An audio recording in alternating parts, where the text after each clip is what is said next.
Uncle, mummy की तबीयत ज़्यादा बिगड़ गई क्या? माँ के कमरे से डॉक्टर को निकलते देख रिया ने पूछा। पापा से जल्दी ही लौट आने को कहो राधिका जी को, इस समय तुम सभी की बहुत ज़रूरत है। डॉक्टर रस्तोगी ने रिया की बातों को अनसुना करते हुए कहा। डॉक्टर रस्तोगी के जाने के बाद रिया थकी हारी सी लॉन में पड़ी कुर्सी पर बैठ गई। 2 साल पहले ही पता चला था कि माँ को कैंसर है। डॉक्टर ने एक तरह से उनके जीने की अवधि तय कर दी थी। पापा ने भी उनकी देखभाल में कोई कसर नहीं छोड़ी थी। माँ को लेकर 3 बार अमेरिका भी हो आए थे और अब वहीं के डॉक्टर के निर्देशानुसार मुंबई के जाने माने कैंसर विशेषज्ञ डॉक्टर रस्तोगी की देखरेख में उनका इलाज चल रहा था। अब तो माँ ने कॉलेज जाना भी बंद कर दिया था। दीदी चाय रमा की आवाज़ से रिया अपने ख्यालों से वापस लौटी। मम्मी के कमरे में चाय ले चलो, मैं वहाँ आ रही हूँ, उसने जवाब दिया और फिर आंखें मूंद ली। रिया इस समय एक अजीब सी परेशानी में फंसकर गहरे दुख में घिरी हुई थी। वो अपने पति कार्तिक को जर्मनी के लिए विदा कर अपने सास ससुर की आज्ञा लेकर माँ के पास कुछ दिनों के लिए रहने आई थी। 2 दिन पहले स्टोर रूम की सफाई करवाते समय माँ की एक पुरानी डायरी रिया के हाथ लगी थी, जिसके पन्नों ने उसे माँ के दर्द से परिचित कराया।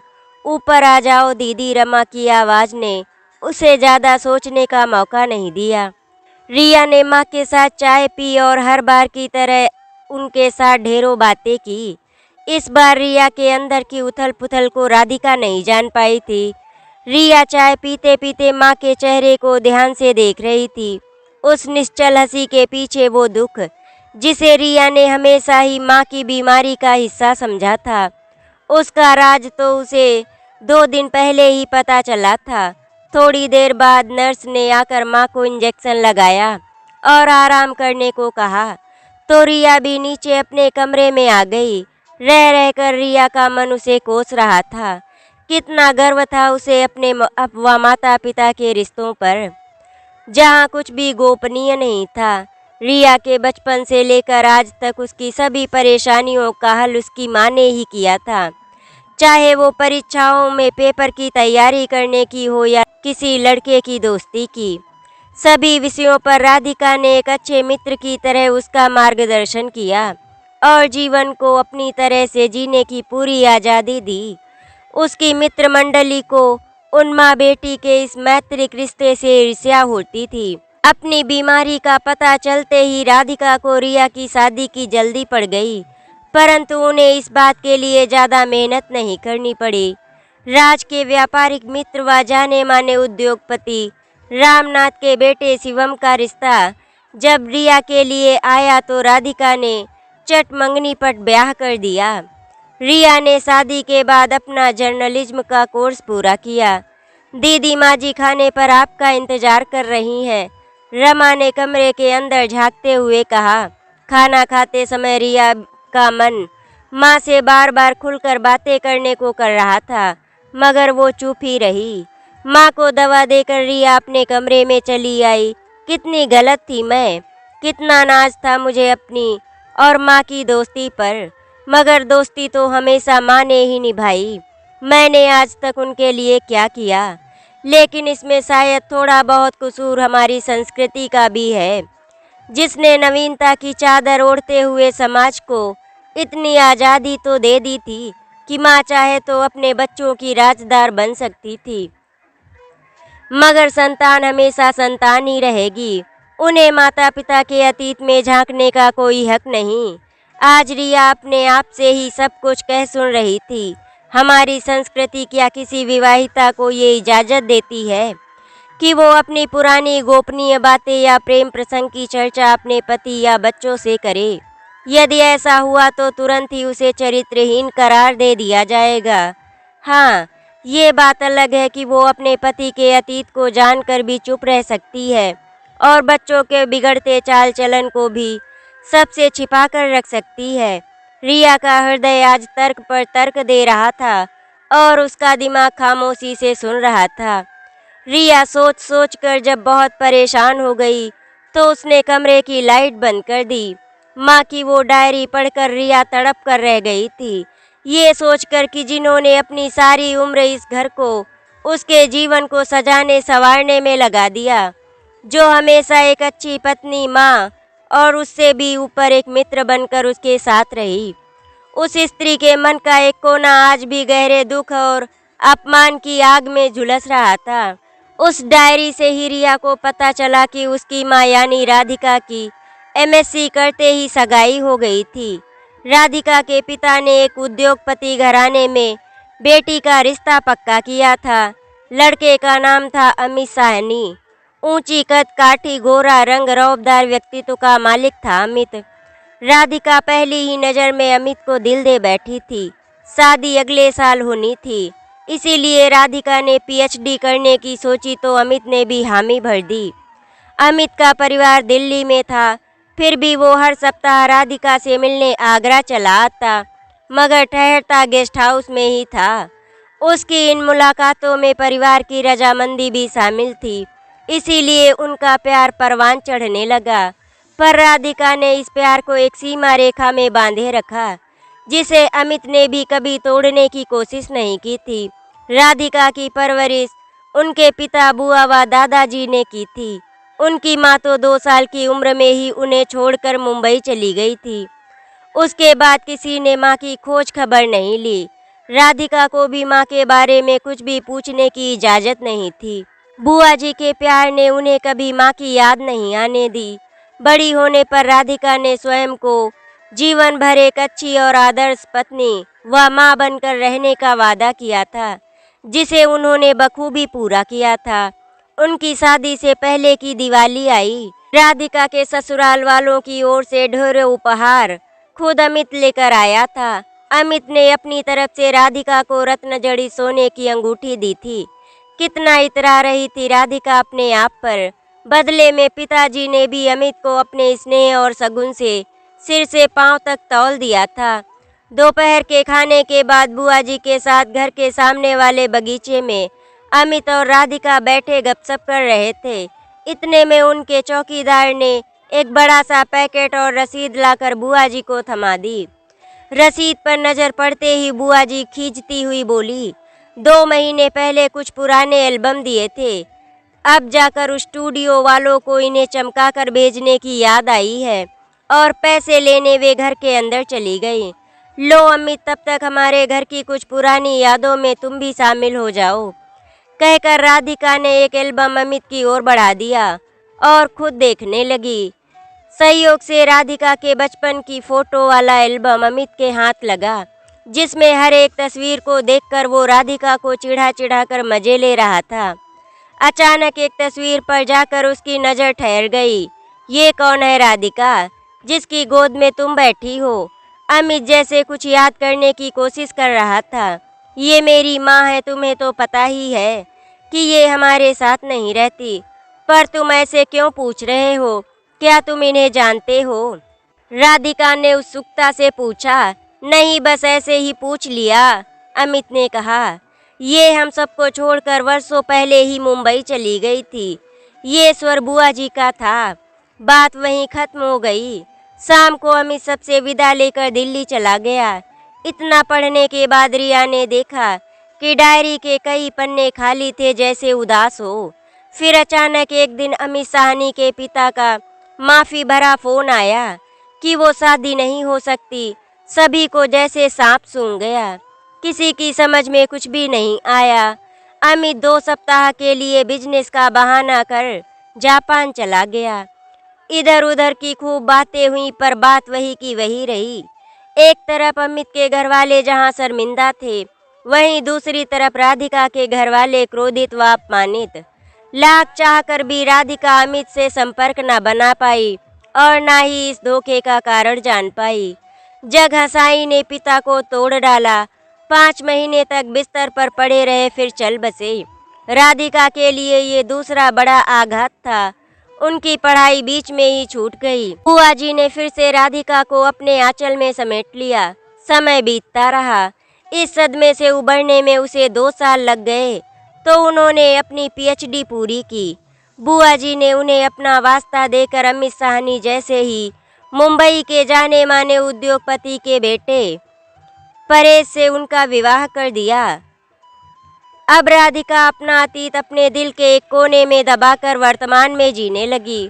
उन्होंने कॉलेज में पढ़ाना भी शुरू कर दिया। राज ने उन्हें सब कुछ दिया, प्यार, सम्मान, धन और रिया, सभी सुखों के साथ जीते हुए भी जब तब राधिका अपनी उस पुरानी टीस को बूंद बूंद कर डायरी के पन्नों पर लिखती थी। उन पन्नों में जहां अमित के लिए उसकी नफरत साफ झलकती थी, वहीं राज के लिए अपार स्नेह भी दिखता था। उन्हीं पन्नों में रिया ने अपना बचपन पढ़ा। रात के 3 बजे अचानक रिया की आंखें खुल गईं। लेटे लेटे वे माँ के बारे में सोच रही थी। वे उनके उस दुख को बांटना चाहती थी पर हिचक रही थी।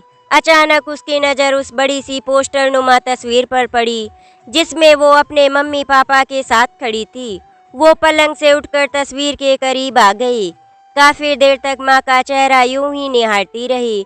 फिर थोड़ी देर बाद इत्मीनान से वो पलंग पर आ बैठी। उसने एक फैसला कर लिया।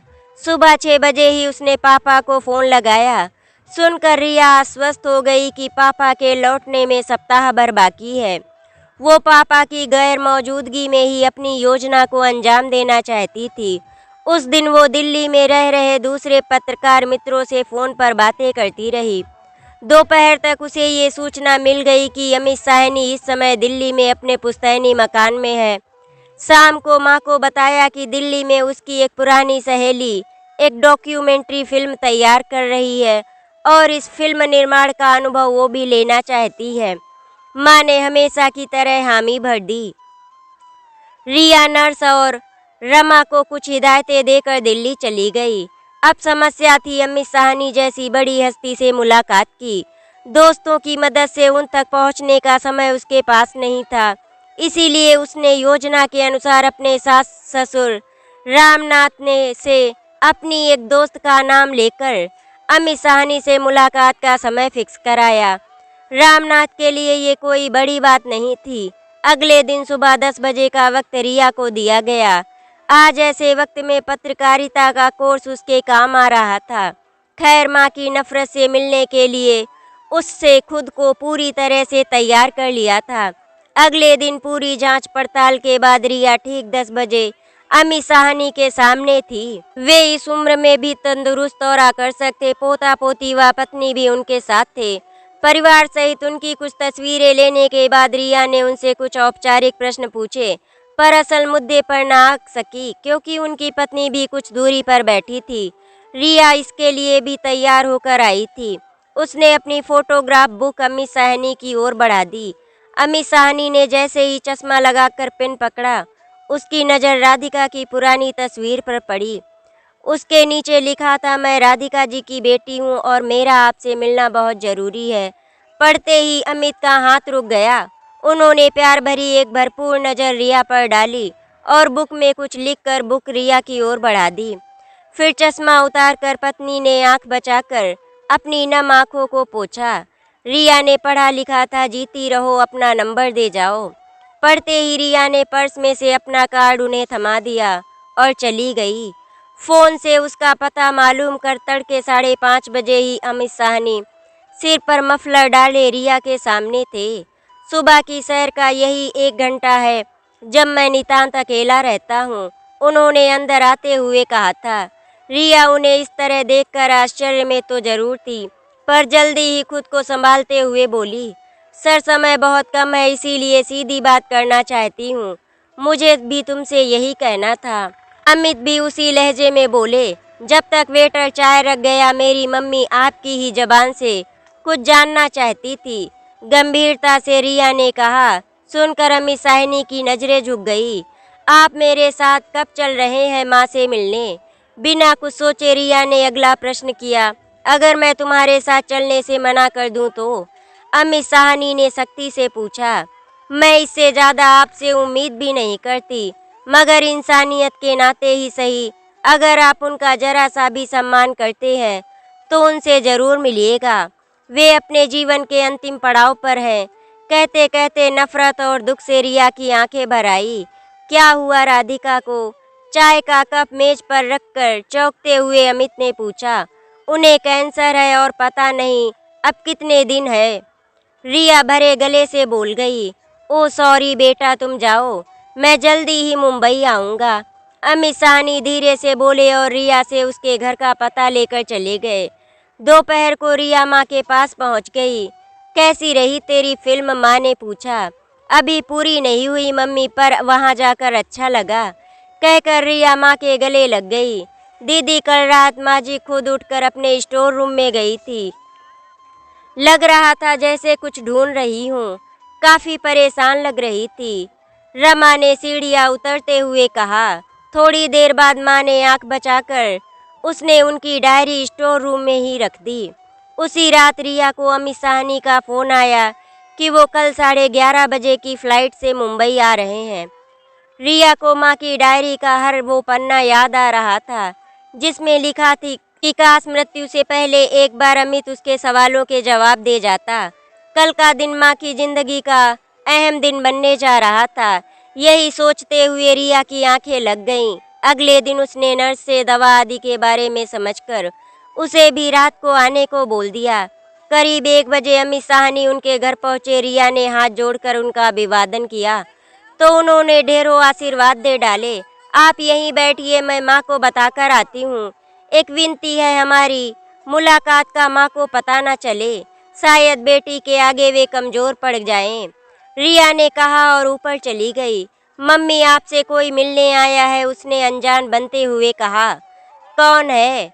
माँ ने सूप का बाउल रमा को पकड़ाते हुए पूछा। कोई मिस्टर अमित साहनी नाम के सज्जन है, कह रहे हैं दिल्ली से आए हैं। रिया जैसे अनजान बनी रही। कौन आया है? माँ के शब्दों में एक शक्ति सी आ गई थी। ऐसा करती हूँ, आप यहीं रहिए, उन्हें ही ऊपर बुला लेते हैं। माँ के चेहरे पर आए भाव रिया से देखे नहीं जा रहे थे। वो जल्दी से कहकर बाहर आ गई। राधिका कुछ भी सोचने की हालत में नहीं थी। ये वो मुलाकात थी जिसके बारे में उन्होंने हर दिन सोचा था। थोड़ी देर में रिया के पीछे पीछे अमित साहनी कमरे में दाखिल हुए, राधिका के पसंदीदा पीले गुलाबों के बुके के साथ। राधिका का पूरा अस्तित्व कांप रहा था, फिर भी उन्होंने अमित का अभिवादन किया। रिया इस समय की माँ की मानसिक अवस्था को अच्छी तरह समझ रही थी। वो आज माँ को खुलकर बात करने का मौका देना चाहती थी, इसीलिए डॉक्टर रस्तोगी के पास उनकी कुछ रिपोर्ट्स लेने के बहाने वो घर से बाहर चली गई। कितने बेशर्म हो तुम जो इस तरह मेरे सामने आ गए, ना चाहते हुए भी राधिका क्रोध से चीख उठी। कैसी हो राधिका? उसकी बातों पर ध्यान न देते हुए अमित ने पूछा और पास के सोफे पर बैठ गए। अभी तक जिंदा हूँ, राधिका का क्रोध उफान पर था। उसका मन तो कर रहा था कि जाकर अमित का मुंह नोच ले। इसके विपरीत अमित शांत बैठे थे। शायद वे भी चाहते थे कि राधिका के अंदर का भरा क्रोध आज पूरी तरह से निकल जाए।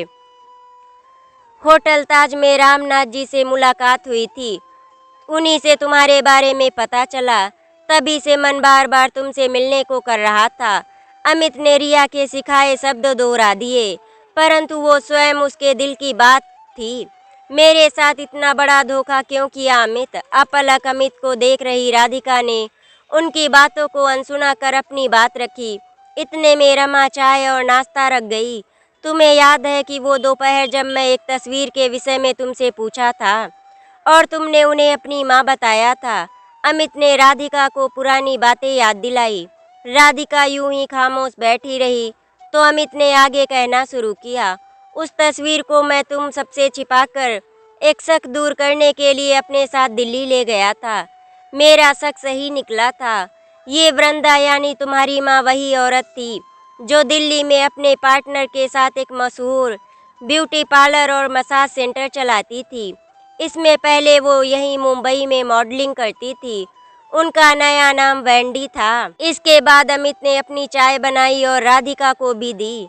उसने आगे बोलना शुरू किया। उस मसाज सेंटर की आड़ में ड्रग्स की बिक्री, वैश्यावृत्ति जैसे धंधे होते थे और समाज के उच्च तबके के लोग वहाँ के ग्राहक थे। ओ तो ये बात थी, पर इसमें मेरी क्या गलती थी? रोते हुए राधिका ने पूछा। जब मैंने एमबीए में नया नया दाखिला लिया था तब मेरे दोस्तों में से कुछ लड़के भी वहाँ के ग्राहक थे। एक बार हम दोस्तों ने दक्षिण भारत घूमने का 7 दिन का कार्यक्रम बनाया और हम सभी इस बात से बहुत रोमांचित थे कि उस मसाज सेंटर में हम लोगों ने जो 2 टॉप की कॉल गर्ल्स बुलाई थी, उनमें से एक वेंडी भी थी, जिसे हाई प्रोफाइल ग्राहकों के बीच पुरानी शराब कहकर बुलाया जाता था। उसकी उम्र उसके व्यापार के आड़े नहीं आई थी। अमित ने अपनी बात जारी रखी। उसे अब राधिका के सवाल भी सुनाई दे रहे थे।